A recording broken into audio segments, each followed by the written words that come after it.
Bienvenue sur Africa 24 dans cette nouvelle édition du Non-Stop Info. Voici les titres. L'enlèvement de plus de 200 Nigérianes par le groupe terroriste Boko Haram est au cœur des préoccupations de la communauté internationale. Il relance le débat sur la situation sécuritaire sur le continent africain.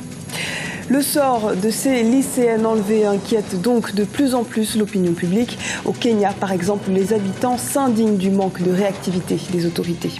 Et enfin, la police somalienne met en place un centre d'appel téléphonique d'urgence. Les habitants peuvent désormais appeler un numéro vert en composant le 888 pour signaler des crimes ou des urgences.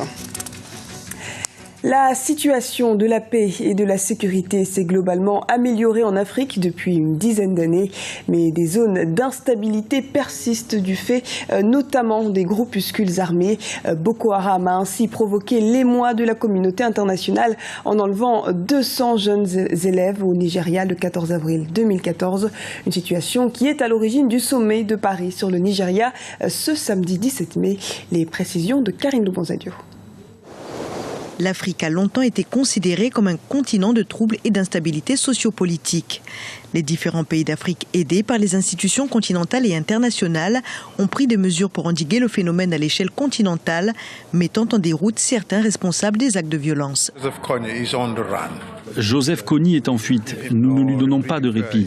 Il s'est effectivement déplacé, comme l'a dit l'ambassadeur Moussa, entre les frontières du Darfour. Darfour lui-même est la République centrafricaine. Mais certainement, il n'est plus en paix et a ressenti les effets grâce à la pression que le groupe de travail régional met sur lui et grâce à l'opération pour encourager ces hommes et à tous ceux qui sont avec lui à faire défection. Et un bon nombre d'entre eux ont déjà fait défection.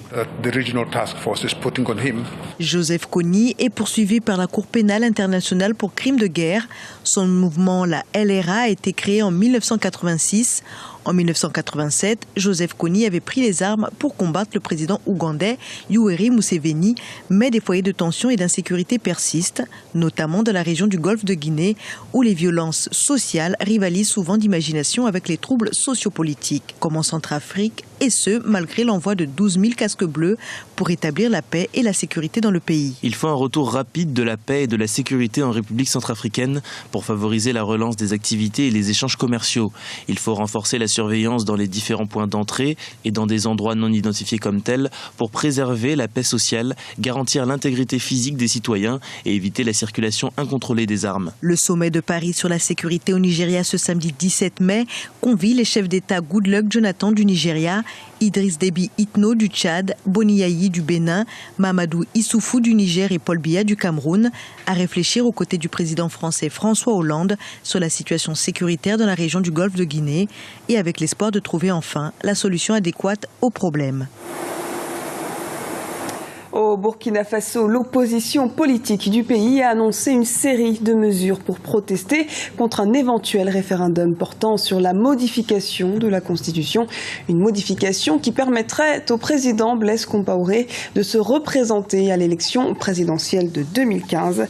Et parmi les mesures annoncées par l'opposition, un grand rassemblement populaire est prévu le 31 mai à Ouagadougou. La communauté internationale s'indigne de l'enlèvement de plus de 200 filles par le groupe terroriste Boko Haram le 14 avril au nord-est du Nigeria. Les Kenyans, de leur côté, exigent que davantage de mesures soient prises pour garantir la libération de ces jeunes Nigériennes kidnappées. Karine Loubanzadio. Ils étaient plus d'une centaine de manifestants venus crier leur colère dans les rues de Nairobi ce jeudi. Devant les grilles de la haute commission nigériane, les Kenyans étaient venus à leur tour exiger le retour des 200 filles enlevées par le groupe islamique Boko Haram au Nigeria le 14 avril dernier. Brandissant des pancartes et scandant « Où sont nos sœurs ?», les protestataires, désormais réunis au sein d'associations, avaient tenu à apporter leur soutien au fait devenu mondial et en avait également interpellé l'Union africaine. Nous attendons de l'Union africaine qu'elle fasse pression sur le gouvernement nigérian afin que des mesures effectives soient prises. Nous ne pouvons pas toujours compter sur les autres continents pour nous soutenir. La médiatisation des enlèvements a mis à nu le manque d'efforts des militaires nigérians pour obtenir la libération des filles et mettre fin à l'insurrection, tout en ouvrant une voie pour la coopération diplomatique et la sécurité. Par ailleurs, les efforts infimes de l'Union africaine ont été également décriés par certains. Que de vaines promesses et de faux espoirs qu'ils donnent aux citoyens. Le plus inquiétant, c'est qu'aucune mesure concrète n'a été prise, car ils en ont le devoir de protéger et de servir les citoyens de leur pays. Donc s'ils ne sont pas en mesure de protéger leurs citoyens, alors ils ne sont pas un gouvernement et ils devraient démissionner. Depuis 5 ans, Boko Haram a entamé une insurrection en vue d'installer un califat islamique rétrograde au Nigeria moderne, dont les 170 millions d'habitants sont constitués à peu près à parts égales de chrétiens et musulmans. Les insurgés islamiques sont désormais la plus grande menace pour la sécurité du premier producteur de pétrole d'Afrique. En République démocratique du Congo, les acteurs politiques protestent contre l'affaire dite des refoulés de Brazzaville. Depuis le 29 avril 2014, plusieurs milliers de Congolais de la République démocratique du Congo ont été expulsés de la capitale du Congo voisin. Pour la société civile de Brazzaville, les droits de l'homme ont été respectés. Écoutons l'analyse de Lohamba Moké, président de l'Association des droits de l'homme. Nous avions pensé qu'il était nécessaire que la police qui a mis en œuvre cette opération, d'associer les chefs de quartier, les chefs de zone et les chefs de bloc. Nous demandons, et nous avons aussi demandé dans notre communiqué de presse, qu'il y ait effectivement un couloir humanitaire, c'est-à-dire que ça soit un travail bien fait, un travail fait avec le respect de la dignité de la personne humaine, en associant, comme je disais tantôt, les chefs de quartier qui connaissent bien ces sujets. Parce qu'au départ, l'opération avait pour cible les Koulouna. Mais aujourd'hui, ce que on a été surpris, c'est qu'il y a eu effectivement toutes les personnes, tout ce qui était les ressortissants de la RDC, qui travaillaient, certains travaillent ici, et qui ont des fonctions ici, et à un moment donné, ceux-là ont pensé repartir parce que l'opération a pris une autre ampleur. La menace du groupe islamiste d'Al-Shabaab pèse toujours en Somalie. Dans un même temps, le pays est confronté à un fort taux de criminalité. Les autorités somaliennes tentent donc de réagir et ont mis en place des plans sécuritaires avec notamment une force de police spéciale. Les précisions d'Amira Benjabal à Jean-Pierre. La sécurité des Somaliens est en grande partie assurée par les 22 000 soldats de l'Union africaine. La Somalie veut aujourd'hui faire baisser le taux de criminalité par ses propres moyens. Désormais, une assistance téléphonique est proposée aux habitants.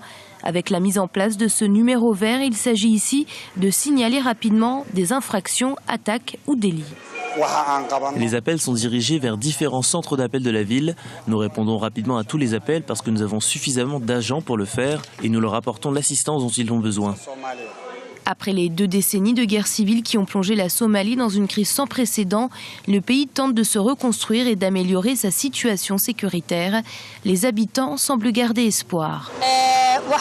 Je suis très heureuse de voir que les policiers somaliens répondent et sont à mon écoute. Ils offrent tout type de services et d'urgence utiles. L'insécurité reste persistante. Le Conseil danois pour les réfugiés déclare que plus de 50 000 Somaliens ont dû fuir leur foyer ces derniers mois pour s'installer dans des camps de déplacés après l'offensive lancée par les forces de la mission de l'UA en Somalie contre Al-Shabaab dans certaines régions du pays. C'était le journal de la rédaction. Merci de nous avoir suivis. Restez avec nous dans un instant, une nouvelle édition de l'actualité sur Africa 24.